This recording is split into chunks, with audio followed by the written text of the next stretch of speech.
सबैजनालाई study material YouTube च्यानलमा स्वागत छ। आज फेरि मैले तपाईहरुलाई बिजनेस इकोनोमिक्सको नयाँ क्लास लिएर आएको छु। यहाँ चाहिँ हामी बिजनेस इकोनोमिक्सको युनिट 7 को न्युमेरिकल पार्ट पढ्ने छौं। जहाँ चाहिँ हामी total revenue, total cost, profit, marginal revenue, marginal cost लगायत टीआरटीसी एप्रोच, एमआरएमसी एप्रोच देखि लिएर डिफरेंट ग्राफिकल प्लट गर्ने आज हामी यहाँ डिस्कस गर्ने छौं। यो चाहिँ एउटा मास्टर न्युमेरिकल हो। यदि हामीले यो न्युमेरिकल मजाले बुझ्यौं भने हामी युनिट 7 को न्युमेरिकलको बेसिक पार्टहरु बुझ्ने छौं। यो भिडियो निकै नै इम्पोर्टेन्ट छ। यो भिडियोलाई मैले पार्ट 1 को रूपमा यहाँ अपलोड गरेको छु। यदि तपाईहरुले यो भिडियोलाई लाइक गरिदिनु भो, मन पराइदिनु भो भने म यस्तै विभिन्न डिफरेंट पार्टहरु अरु च्याप्टरको न्युमेरिकल लिएर आउने छु। यदि तपाई यो च्यानलमा नयाँ हुनुहुन्छ भने यो च्यानललाई सब्स्क्राइब गर्न नबिर्सिनु होला। र यो भिडियोलाई लाइक गरेर आफ्नो फ्रेन्डहरुलाई शेयर गर्न पनि नबिर्सिनु होला। ल यति भन्दै अब भिडियोलाई स्टार्ट गरौँ।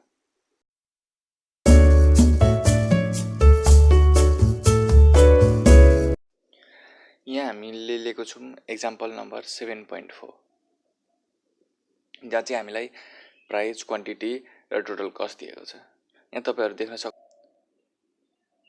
देख्न सक्नुहुन्छ। हामीलाई total revenue, profit, marginal revenue र मार्जिनल कस्ट को त्यो टेबल मात्रै दिएको छ। त्यसभित्र फिल नगरिकन दिएको छ।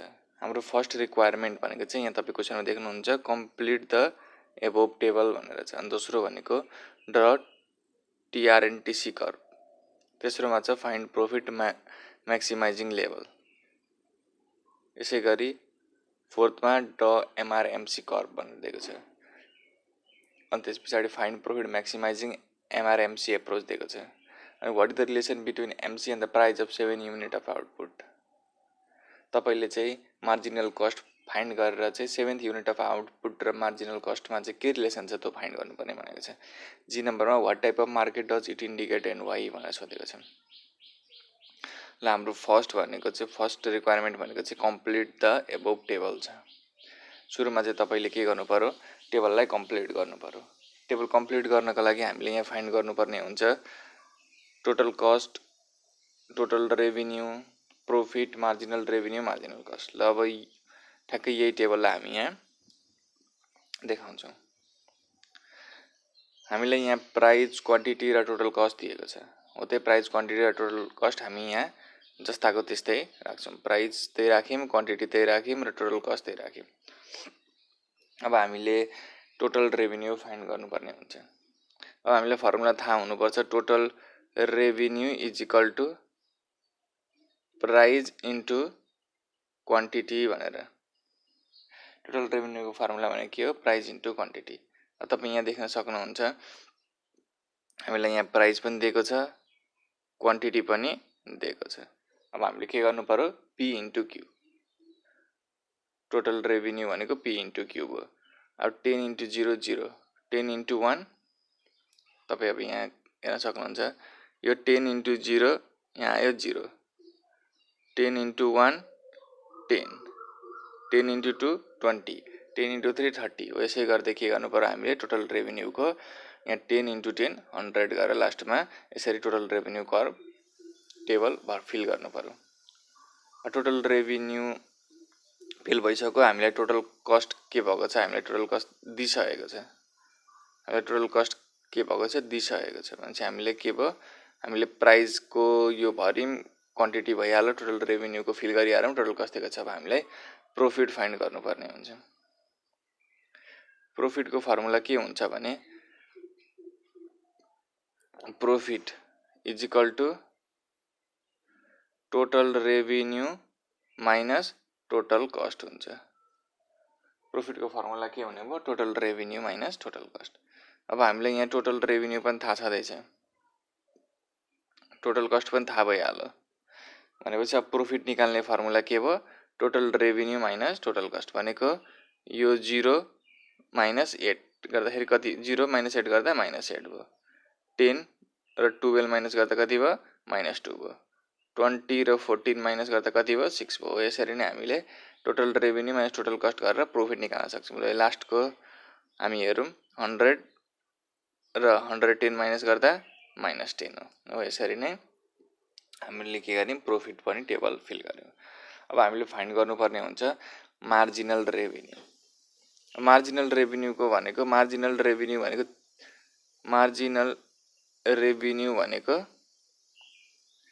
Change in total revenue. यदि टोटल रेभिन्यूको चेन्जलाई नै हामी के भन्छौँ मार्जिनल रेभिन्यू भन्छौँ। तपाईँ त्यही टोटल रेभिन्यूमा तपाईँ देख्न सक्नुहुन्छ टोटल 0 भन्दा माथि यो टोटल रेभिन्यू हो। टोटल रेभिन्यूको 0 भन्दा माथि के छ हामीलाई थाहा छैन, कतिले चेन्ज भयो भन्ने हामी थाहा पाउन सक्दैनौँ। त्यही भएर फर्स्टमा जहिले पनि खाली नै हुन्छ। अब 0 देखि 10 मा आउँदाखेरि यहाँ 0 देखि यो 10 मा आउँदाखेरि कति चेन्ज भएर आयो भन्दा 10 चेन्ज भएर आयो। अब यो 10 देखि 20 मा आउँदाखेरि कति चेन्ज भएर आयो 10 चेन्ज भएर आयो। हो यसरी नै 20 देखि 30 मा आउँदाखेरि पनि 10 नै, 30 देखि 40 मा आउँदा पनि 10 भनेपछि हरेक तालि यहाँ कतिले चेन्ज भएको छ 10 ले चेन्ज भएको छ। त्यही भएर मार्जिनल रेभिन्यू यहाँ सबै के छ, त्यही भएर यहाँ मार्जिनल रेभिन्यू सबै 10 ले चेन्ज भएको छ। यसरी नै अब मार्जिनल रेभिन्यू पनि के हुन्छ कम्प्लिट हुन्छ। भनेपछि हाम्रो टेबलको यति भाग हामीले कम्प्लिट गरिसक्यौँ। अब हामीले फाइन्ड गर्नुपर्ने भयो मार्जिनल कस्ट। मार्जिनल कस्ट भनेको के हो त? Marginal cost is equal to change in total cost. Total कस्टमा आएको चेन्जलाई नै हामी के भन्छौँ मार्जिनल कस्ट भन्छौँ। अब सेम अहिलेको जस्तै मार्जिनल रेभिन्यूमा टोटल रेभिन्यूमा अघि गरे जस्तै सेम त्यस्तै गर्ने।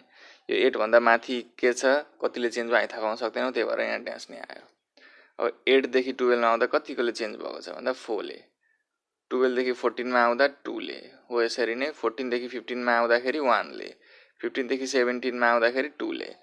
हो यसरी नै कसरी टोटल कस्ट चेन्ज हुँदै आइरहेको छ हो त्यो चेन्ज चाहिँ यहाँ लेख्नु पर्यो मार्जिनल कस्टमा। हो यसरी नै यो टेबल पनि के हुन्छ हाम्रो मार्जिनल कस्ट पनि यो सबै त्यसरी नै निस्केर फिल हुन्छ। पछि हामीले फर्स्ट रिक्वायरमेन्ट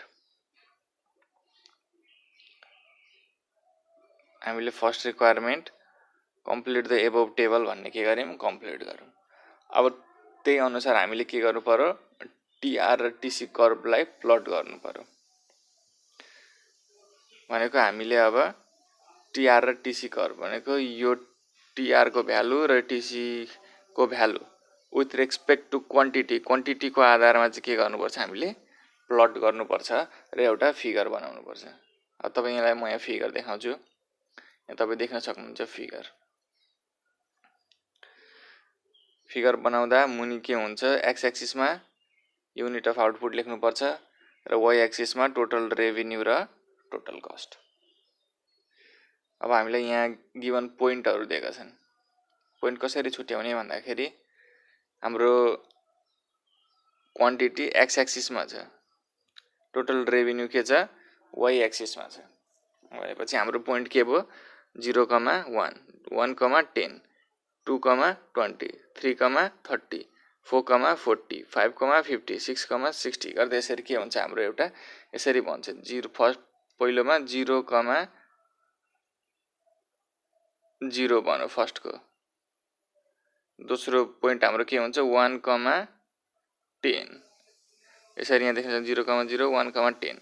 अर्को पोइन्ट हाम्रो बन्छ 2,20। हो यसरी नै हाम्रो के हुन्छ पोइन्ट बन्दै जान्छ। अब त्यो पोइन्ट के गर्नुपर्छ हामीले यहाँ प्लट गर्नुपर्छ। प्लट गर्दाखेरि तपाईँ टिआर को हेर्न सक्नुहुन्छ। यहाँ हाम्रो टिआर को सुरुमा थियो 0, यो टिआर कर्भ यहाँ तपाईँ क्लियरली देख्नुपर्छ। सुरुमा यहाँ देख्न सक्नुहुन्छ तपाईँ टिआर कर्भ। यो स्ट्रेट कर्भ भनेकै के हो टिआर कर्भ हो। टिआर कर्भमा यहाँ तपाईलाई डिफ्रेन्ट पोइन्टहरू दिएको छ। फर्स्ट पोइन्ट भनेको 0,0 थियो, अनि 1,10, 2,20, 3,30, 4,40, 5,50। हो यसरी नै तपाईले प्लट गरेपछि के हुन्छ एउटा स्ट्रेट लाइन भएर आउँछ। अनि के हुन्छ हाम्रो टिआर कर्भ बन्छ। टिसी कर्भ बनाउन पनि सेम हो। टिसी कर्भ बनाउनको लागि तपाईँ यहाँ क्वान्टिटीसँगै हेर्नुपर्ने हुन्छ। भनेपछि सुरुमा टिसी कर्भ बनाउँदा पोइन्ट बन्ने भनेको 0,8 भनेपछि फर्स्ट पोइन्ट हाम्रो 0,8 बन्ने भयो। सेकेन्ड भनेको 1 र 12 भनेको 1,12 बन्छ सेकेन्ड पोइन्ट। थर्ड पोइन्ट हाम्रो बन्ने भनेको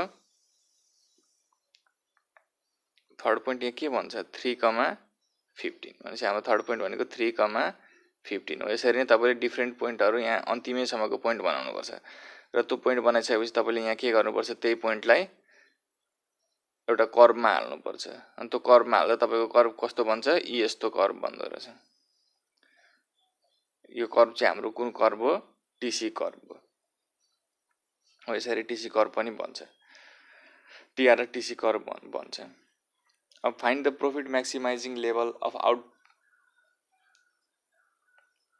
आउटपुट बाई टिआरटिसी एप्रोच। अब हामीले के फाइन्ड गर्नु पर्यो थर्ड हाम्रो फर्स्ट रिक्वायरमेन्ट सेकेन्ड रिक्वायरमेन्ट सक्यो। थर्ड रिक्वायरमेन्टमा के भनेको छ find profit maximising level of output by TR TC approach. TR TC approach लाएर चाहिँ कुन लेभलमा प्रॉफिट मैक्सिमाइजेसन भएको छ पत्ता लगाऊ भनेको छ। अब profit maximising level of output find गर्नु पर्यो भनेको टिआरटिसी भनेको के हो हामीले प्रॉफिटको फर्मुला लाउँदाखेरि के युज गरेको थियौँ भन्दा टिआर माइनस टिसी भनेको टिआर माइनस टिसी लगाएको थियौँ नि त हो यही हो। टिआरटिसी एप्रोच भनेर हामीले कसलाई भन्नु पर्दछ प्रॉफिटलाई। यहाँ प्रॉफिट के भनेको छ प्रॉफिट मैक्सिमाइजिङ भनेको कुन ठाउँमा चाहिँ प्रॉफिट बढेको छ हो त्यो प्रॉफिट बढेको आउटपुट नै हाम्रो के भयो प्रॉफिट मैक्सिमाइजिङ लेभल आउटपुट भयो। अब हामीले यहाँ अघि प्रॉफिट कहाँ निकालेको छौँ यहाँ प्रॉफिट निकालेको छौँ हो त्यो प्रॉफिट निकालेको ठाउँमा गएर हेर्नुपर्छ कहाँ चाहिँ हाम्रो प्रॉफिट लेभल मैक्सिमाइजिङ भएको छ। अन्त प्रॉफिट लेभल हाम्रो मैक्सिमाइजिङ भएको भनेको 35 र 35 मा भएको छ, दुईटा 35 मा भएको छ। त्यो दुईटा 35 भनेको त्यसको लेभल अफ आउटपुट भनेको के हो लेभल अफ आउटपुट भने चाहिँ हामीले यहाँ क्वान्टिटीमा गएर हेर्नुपर्छ। क्वान्टिटीमा ठ्याक्क त्यसको सिधा कुन छ 6 र 7 छ भनेपछि हाम्रो के हो 6 र 7 लेभल अफ आउटपुटमा चाहिँ हाम्रो के भएको छ प्रॉफिट मैक्सिमाइजिङ भएको छ टिसिटिआर एप्रोचबाट भनेर भन्नुपर्छ। अब यहाँ त्यही लेखेको छ according to the TRTC approach profit maximizing output are 6 and 7 unit because there is maximum difference between TR and TC। यहाँ के भनेको छ TRTC एप्रोच युज गर्ने हो भने हाम्रो प्रॉफिट मैक्सिमाइजेसन 6 र 7 युनिट अफ आउटपुटमा भएको छ किनभने त्यहाँ चाहिँ धेरै डिफरेन्स छ टिआर र टिसीको। The more the difference the more will be the profit और there is a maximum profit that is 35। त्यो के भएको छ मैक्सिमम प्रॉफिट के भएको छ 35 भएको छ भनेको छ यो 35 भएको छ। अनि चाहिँ हाम्रो थर्ड रिक्वायरमेन्ट पनि सक्यो। अब हाम्रो फोर्थ रिक्वायरमेन्ट के छ ड्र एमआरएमसी कर्भ। त्यो पनि टिआरटिसी कर्भ गरे जस्तै हो। यसमा पनि हामीले के गर्नु पर्यो मुनि बेसिसमा के राख्नुपर्छ युनिट अफ आउटपुट राख्नुपर्छ। मुनि बेसिसमा तपाईले ठ्याक्कै युनिट अफ आउटपुट राख्नुपर्ने हुन्छ। अनि तपाईले यता राख्नुपर्छ मार्जिनल रेभिन्यू र मार्जिनल कस्ट। अझै एक्स एक्सिस हाम्रो युनिट अफ कस्ट भयो वाई एक्सिस हाम्रो मार्जिनल रेभिन्यू र मार्जिनल कस्ट भयो। ठ्याक्कै अहिलेको जस्तै हामीले पोइन्ट यहाँ डिटरमाइन गर्नुपर्छ। यहाँ हाम्रो पोइन्ट के बन्ने भयो त भन्दा 0, यसको त केही पनि प्लटै भएन 1,10 भनेपछि हाम्रो फर्स्ट पोइन्ट भनेको एमआर को लागि 1,10 भयो। सेकेन्ड पोइन्ट भनेको 2,10 भनेपछि एमआर सेम भएको कारणले गर्दाखेरि हाम्रो यही हुन्छ 3,10 4,10 5,10 6,10 यसरी नै हाम्रो के हुन्छ एउटै पोइन्ट जस्तो भनेर आउँछ। अनि त्यो पोइन्टलाई हामीले के गर्नुपर्छ यहाँ प्लट गर्नुपर्छ। त्यो प्लट गर्दा के हुन्छ सबैको एउटै पोइन्ट भएको कारणले गर्दा यो 10 पोइन्ट भएको कारणले गर्दा यो 10 त सिधा आइहाल्यो। अब यहाँ डिफ्रेन्ट पोइन्ट छुट्याउनको लागि यसलाई 1 मा 2 मा 3 मा 4 मा 5 मा 6 मा गर्दै के भयो एउटा हाम्रो एउटा स्ट्रेट लाइन बनेर आउँछ। चाहिँ हाम्रो एमआर प्लट भयो। अब एमसी पनि सेम तपाईले त्यसरी नै प्लट गर्नुपर्ने हुन्छ। अब एमसी मा पनि क्वान्टिटी र एमसी यो फर्स्ट पोइन्ट केही पनि भएन। सेकेन्डमा हाम्रो के भयो 1 4 भनेपछि हाम्रो फर्स्ट पोइन्ट कति बन्यो 1,4 बन्यो एमसी को लागि। अब सेकेन्ड पोइन्ट भनेको 2,2 भनेपछि 2,2 हो। यसरी नै तपाईले अब यो र यो लगाएर त्यसरी नै सबै पोइन्ट बनाउनुपर्छ। त्यो सबै पोइन्ट बनाइसकेपछि तपाईँले के गर्नुपर्छ, यहाँ लगाएर प्लट गर्नुपर्ने हुन्छ। र हामीले ठ्याक्कै यहाँ लगाएर प्लट गर्दाखेरि के हुन्छ भने हाम्रो कर्भ यस्तो आकारमा आउँछ। यो चाहिँ हाम्रो एमसी कर्भ हो। यसरी नै हाम्रो फोर्थ रिक्वायरमेन्ट पनि कम्प्लिट हुन्छ। फोर्थ रिक्वायरमेन्ट कम्प्लिट भएपछि हाम्रो फिफ्थ रिक्वायरमेन्ट भनेको हाम्रो profit maximising level at the output of MRMC approach. MRMC approach लगाएर चाहिँ प्रॉफिट मैक्सिमाइजेसन कसरी भएको छ त भन्दाखेरि यहाँ हेर्नुपर्ने हुन्छ। यसमा चाहिँ के हुन्छ, एमआरएमसी एप्रोचमा चाहिँ के हुन्छ भने कुन लेभलमा एमआर र एमसी सेम भएको छ हो त्यही लेभलको युनिट अफ आउटपुट नै profit maximising level of output हुन्छ एमसीएमआर एप्रोचमा। अब तपाईँ यहाँ देख्न सक्नुहुन्छ कुन लेभलमा चाहिँ एमसी र एमआर इक्वल भएको छ त भन्दाखेरि हाम्रो एमसी र एमआर यो लेभलमा इक्वल भएको छ। कति आएको छ, 10 र 10 आएको छ। यो कुन लेभल अफ आउटपुटमा हो भन्दाखेरि त 7 लेभल अफ आउटपुटमा। त्यही भएको कारणले गर्दा एमसीएमआर एप्रोचको प्रॉफिट मैक्सिमाइजिङ लेभल अफ आउटपुटलाई यहाँ 7 भनेर चिनिन्छ। अथवा हामीले यहाँ रिटर्न फर्ममा लेख्नुपर्छ। कसरी लेख्नुपर्छ यहाँ हेरिहालौँ। According to the MCMR approach, profit maximizing output is 7 unit. MCMR approach मा चाहिँ profit maximizing level 7 युनिट हो। Because at this output, किनभने यो लेभल अफ आउटपुटमा चाहिँ MR र MC चाहिँ के भएको छ, इक्वल भएको छ। That both are rupees 10। यहाँ 10 रुपियाँ भएको छ MC र MR। त्यही भएको कारणले गर्दाखेरि एमसीएमआर एप्रोचमा चाहिँ प्रॉफिट मैक्सिमाइजिङ आउटपुट चाहिँ 7 युनिट हो भनौँ। अहिले मैले भने जस्तै टीसीटीआर एप्रोचमा चाहिँ के हुनु पर्यो, प्रॉफिट मैक्सिमाइजेसन भएको हुनुपर्छ। र एमसीएमआर एप्रोचमा चाहिँ के हुन्छ भने एमसी र एमआर चाहिँ कुन लेभलमा सेम भएको छ त्यही लेभलको आउटपुट नै के हुन्छ, हाम्रो प्रॉफिट मैक्सिमाइजिङ आउटपुट हुन्छ। हामीले ध्यान दिनुपर्ने कुरा त्यो हुन्छ यहाँ।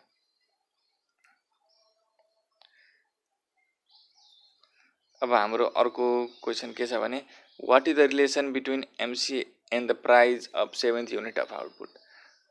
थाहा पाइहाल्यौँ हाम्रो 7th युनिटमा के भएको थियो, एमसीएमआर इक्वल भएको थियो। अब यहाँ 7th युनिटमा हेरौँ। 7th युनिटमा के भएको छ,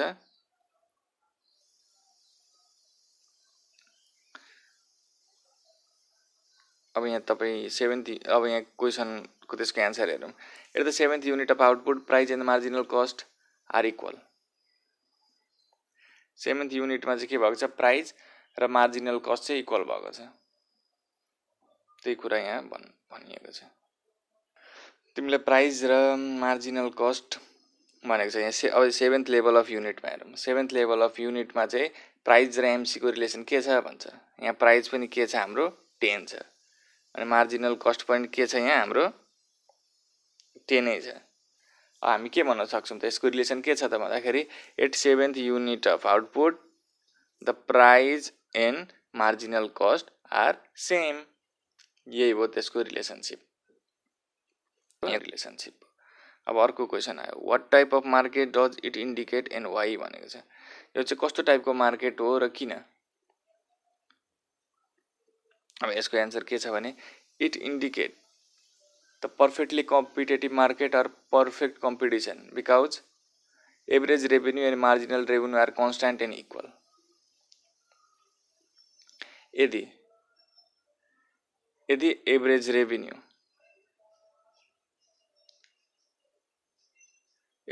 रेभेन्यू र मार्जिनल रेभेन्यू सेम हुन्छ भने त्यसलाई हामी पर्फेक्ट कम्पिटिसन मार्केट भन्छौँ। भनेपछि अब के भयो, what type of market does it indicate भन्दा it indicate perfect competition or perfect competition market because the price and marginal revenue of this market is same. यति भन्दै के हुन्छ, हाम्रो न्युमेरिकल, यसको न्युमेरिकल सकिन्छ। यदि तपाईँ यस्तै न्युमेरिकल अरू चाहनुहुन्छ, अरू सब्जेक्टहरूको पनि चाहनुहुन्छ वा अरू च्याप्टरहरूको पनि चाहनुहुन्छ भने यो भिडियोलाई लाइक गरिदिनुहोस्, यो च्यानललाई सब्सक्राइब गरिदिनुहोस् र आफ्नो फ्रेन्डहरूलाई यो भिडियो सेयर गरिदिनुहोस्।